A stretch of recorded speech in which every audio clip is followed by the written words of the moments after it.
Marko, sinu viimane lahing oli, kui ma ei eksi, King of Kingsil. Kui palju nüüd siis sellest ajast nüüd praeguseni, mida teinud oled, kuidas ennast vormis hoidnud?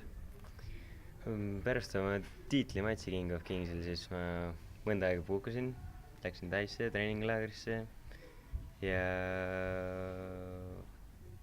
nüüd olen valmistunud järgmiseks fightiks 12 Fight Series'il. No siin on mõned nädalad veel minna, 14. aprill siis Tartusse toimub. Selgus, et sinu vastane on kahjuks siis tervislikel põhjustel pidanud loobuma, uut vastast sa veel ei ole tundma õppinud, et kui palju sa seda oma eelmist vastast said nagu vaadata tema, milline mees, millise võitlejaga tegemist on? Eelmine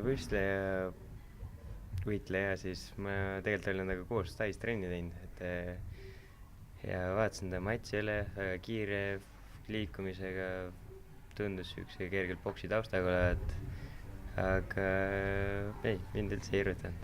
Just et oleks olnud niisugune raske vastane jälle. No nüüd sa oma uut vastast veel hetkel ei tea, et kuidas see sinu edasisi treeninguid, kas üldse kuidagi mõjutab või võib ka niimoodi pimesi minna? Otseselt ei mõjuta, aga otseselt ma ei ole uurinud oma vastaste kohta ega mingit infot, et heal juhul olen paari videot vaadanud, otseselt mingi gameplani pole muutnud, üldjuhul ma teen oma tööd, oma kiirusega üritan vastaseid nii-öelda siis eksima panna ja siis lähen edasi. No mõned nädalad on veel jäänud, millised on need sammud, mida sa nüüd siis teed? No kindlasti tulevad rasked sparingud ja trenni teen täpselt samamoodi nagu kogu aeg, ega sellepärast midagi ei muutu.